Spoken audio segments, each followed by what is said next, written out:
Hi every one. അപ്പോൾ ഇതാണ് നമ്മുടെ കെമിസ്ട്രി ക്വസ്റ്റ്യൻ പേപ്പർ. വലിയ ടഫ് എന്ന് പറയാനില്ല, പക്ഷേ ഒരു medium to easy question paper ആയിരുന്നു. കുറച്ചൊക്കെ ബുദ്ധിമുട്ടുണ്ടായിരുന്നു, എങ്കിലും വലിയ കുഴപ്പമില്ലാത്തൊരു പരീക്ഷയായിരുന്നു. ഫസ്റ്റ് ക്വസ്റ്റ്യൻ കുറച്ച് ട്വിസ്റ്റിംഗ് ആണ്, നമ്മളിത് ആലോചിച്ച് ചെയ്യണം എന്ന് മാത്രമേ ഉള്ളൂ, വലിയ കുഴപ്പമൊന്നുമില്ല.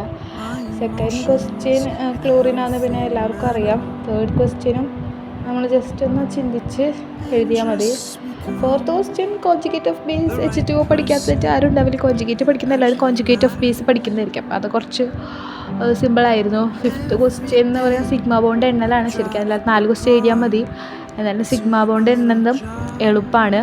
പിന്നെ സിക്സ്ത് ക്വസ്റ്റ്യനാണ് കുറച്ചും കൂടി എളുപ്പം, നമുക്ക് ഏറ്റവും എളുപ്പം വരിക. കാരണം ലോ ഓഫ് മൾട്ടിപ്പിൾ പ്രൊപ്പോർഷൻ ഇല്ലാത്ത ക്വസ്റ്റ്യൻ പേപ്പർ നമ്മൾ PYQ ഇല്ല, അപ്പോൾ അത് അങ്ങനെ തന്നെ ചോദിച്ചിട്ടുണ്ട്. അപ്പോൾ എക്സാം ആ ക്വസ്റ്റ്യൻ വെച്ച് നോക്കുമ്പോൾ എക്സാം എളുപ്പമാണ്. പിന്നെ സെവൻത്ത് ക്വസ്റ്റ്യനിലേക്ക് പോകുമ്പോൾ കുറച്ച് ടഫ് ഉണ്ടായിരുന്നു. Seventh question out of syllabus ആണോ എന്ന് വരെ എനിക്ക് ഫീൽ ചെയ്തു. കാരണം ലാംഡേനെ കുറിച്ച് നമ്മൾ സെക്കൻഡ് ചാപ്റ്ററിൽ പഠിക്കുന്നുണ്ടെങ്കിലും അത് ഇങ്ങനൊരു ക്വസ്റ്റ്യനൊക്കെ ഞാൻ ആദ്യമായിട്ടാണ് കാണുന്നത്, പക്ഷെ ഞാനത് ചെയ്തില്ല. പിന്നെ എട്ടാമത്തെ ക്വസ്റ്റ്യൻ സിമ്പിളായിരുന്നു. S ഓർബിറ്റലും P ഓർബിറ്റലൊക്കെ വരച്ചാൽ മതി. ഒമ്പതാമത്തെ ക്വസ്റ്റ്യൻ മാച്ച് ചെയ്ത ഫോളോയിങ് ആയിരുന്നു, അതും ഭയങ്കര സിമ്പിളാണ്. പത്താമത്തെ ക്വസ്റ്റ്യൻ കുറച്ച് സിമ്പിളാണ്, അതായത് വെറുതെ അതൊന്ന് ക്ലാസിഫൈ ചെയ്യേണ്ട ആവശ്യമില്ലുള്ളൂ. പിന്നെ 11ാമത്തെ ക്വസ്റ്റ്യനും സിമ്പിളാണ്. ബഫർ സൊല്യൂഷൻ തന്നെ വലിയ കുഴപ്പമില്ല, പക്ഷേ 12 കുറച്ച് ടഫാണ്, കുറച്ച് കൺഫ്യൂസിങ് ആയിരുന്നു. 13 ഓക്കെ സിമ്പിളായിരുന്നു. 14 ഭയങ്കര സിമ്പിൾ ക്വസ്റ്റ്യൻസ് ആയിരുന്നു. 15 ഭയങ്കര സിമ്പിളായിരുന്നു. 16 നമ്മൾ ഇരുന്ന് ചെയ്ത് നോക്കണം, മൊളാരിറ്റി കണ്ടുപിടിക്കാൻ കുറച്ച് ടഫായിരുന്നു. ഇത് എഴുതി നോക്കിയാൽ മതി, വലിയ കുഴപ്പമില്ല. പിന്നെ 17ാമത്തെ ക്വസ്റ്റ്യൻ ഭയങ്കര സിമ്പിളായിരുന്നു. 3 മാർക്കൊക്കെ നമ്മൾ സിമ്പിളായിട്ട് മേടിക്കും. 18ാമത്തെ ക്വസ്റ്റ്യൻ ഈ ക്വസ്റ്റ്യൻ NCERTയിലുള്ള ഗ്രാഫാണ്. ഇത് അങ്ങനെ തന്നെ കുറേ PYQസിൽ ഞാൻ കണ്ടിട്ടുണ്ടായിരുന്നു, അപ്പോൾ അതും വലിയ കുഴപ്പമുണ്ടായില്ല, എളുപ്പമുണ്ടായിരുന്നു.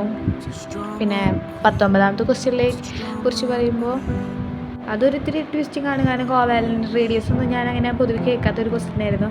സെക്കൻഡ് ക്വസ്റ്റ്യൻ ഭയങ്കര സിമ്പിളായിരുന്നു. പിന്നെ 20ാമത്തെ ക്വസ്റ്റ്യൻ കുഴപ്പമില്ല, ഒരു മോഡറേറ്റ് ക്വസ്റ്റ്യൻ. 21ാമത്തെ ക്വസ്റ്റ്യൻ എനിക്ക് കുറച്ച് ആലോചിക്കേണ്ടി വന്നു, കിട്ടിയില്ല. ലാസ്റ്റ് ഞാനത് എഴുതിയില്ല. 21ാമത്തെ ക്വസ്റ്റ്യൻ കുറച്ച് ടഫായിരുന്നു. 22 വലിയ കുഴപ്പമുണ്ടായില്ല. 22 A-B ഒന്നും വലിയ കുഴപ്പമില്ല. 23ാമത്തെ ക്വസ്റ്റ്യനും നമുക്ക് സിമ്പിളാണ്. റിഡോക്സ് റിയാക്ഷൻ്റെ ചാപ്റ്ററിൽ നിന്ന് ആകെ വന്ന ക്വസ്റ്റ്യൻ അതായിട്ടാണ് എനിക്ക് ഫീൽ ചെയ്തത്. വേറെ ക്വസ്റ്റ്യൻ ഒന്നും വന്നിട്ടില്ല എന്നാണ് എൻ്റെ ഒരു അറിവ്. പിന്നെ 24ാമത്തെ ക്വസ്റ്റ്യൻ ഇലക്ട്രോമാഗ്നറ്റിക് എഫക്റ്റും ഇൻഡക്റ്റീവ് എഫക്റ്റും ബേസ്ഡ് ആയിരുന്നു. അത് വലിയ ടഫ് ഉണ്ടായില്ല, പക്ഷേ സെക്കൻഡ് ക്വസ്റ്റ്യൻ കുറച്ച് നമ്മൾ ആലോചിച്ച് തന്നെ ഉത്തരം എഴുതണം. പിന്നെ 25ാമത്തെ ക്വസ്റ്റ്യൻ ഭയങ്കര സിമ്പിളായിരുന്നു, കാരണം ന്യൂമാൻ്റെ പ്രൊജക്ഷൻ എക്ലിപ്സും സ്റ്റാഗർഡൊക്കെ എല്ലാവരും പഠിച്ചിട്ടുണ്ടാവും. 26ാമത്തെ ക്വസ്റ്റ്യൻ ഭയങ്കര സിമ്പിളായിരുന്നു, അത് ജസ്റ്റ് അതിൻ്റെ പ്രൊഡക്ട്സ് എഴുതിയാൽ മതി. 27ാമത്തെ ക്വസ്റ്റ്യനും വലിയ ടഫ് എന്ന് പറയാനില്ല, പക്ഷേ സെക്കൻഡ് ക്വസ്റ്റ്യൻ നമ്മളൊന്ന് ചിന്തിച്ച് എഴുതണം, അത്രേ ഉള്ളൂ. 28ാമത്തെ ക്വസ്റ്റ്യൻ ഭയങ്കര സിമ്പിളായിരുന്നു, അതായത് മോളിക്കുലർ ഓർബിറ്റൽ തിയറി, അതെല്ലാവരും പഠിച്ചിട്ടുണ്ടാവും, അപ്പോൾ അത് ഭയങ്കര സിമ്പിളായിരുന്നു. 29ാമത്തെ ക്വസ്റ്റ്യൻ ഓക്കെ ക്വസ്റ്റ്യനാണ്, അതൊക്കെ എല്ലാ തവണയും PYQസിൽ വരുന്നതാണ്. പക്ഷേ 30ാമത്തെ ക്വസ്റ്റ്യൻ എനിക്ക് ഇത്തിരി ടഫ് തോന്നി, കാരണം അത് ഹെട്രോജീനിയസ് ഇക്വിലിബ്രിയൊക്കെ നമ്മൾ പഠിക്കണമല്ലോ, അതിനെക്കുറിച്ച് അറിയണമല്ലോ, എന്നാലല്ലേ എഴുതാൻ പറ്റൂ. എക്സാമ്പിളൊക്കെ കുറച്ച് ടഫായിട്ട് തോന്നി. KCയുടെ വാല്യൂ QCയുടെ വാല്യൂ ഒക്കെ പ്രെഡിക്റ്റ് ചെയ്ത് നമ്മളോട് കണ്ടുപിടിക്കാനതാണ്, വലിയ കുഴപ്പമില്ല. പിന്നെ 31ാമത്തെ ക്വസ്റ്റ്യനും ഒരു അത്യാവശ്യം ഓക്കെ ക്വസ്റ്റ്യനാണ്, കാരണം അതിന് അങ്ങനെ തന്നെ ടെക്സ്റ്റ് ഉണ്ടെന്നൊക്കെയാണ് എല്ലാവരും പറയണേ.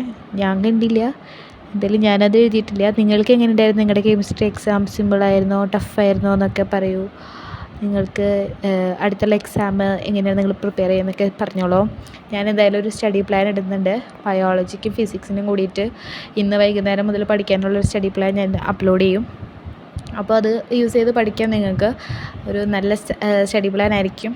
അപ്പോൾ എല്ലാവരും ആ വീഡിയോ കാണുമെന്ന് വിചാരിക്കുന്നു. അപ്പോൾ അത്രയുള്ള ഇന്നത്തെ video. Thanks for watching. By.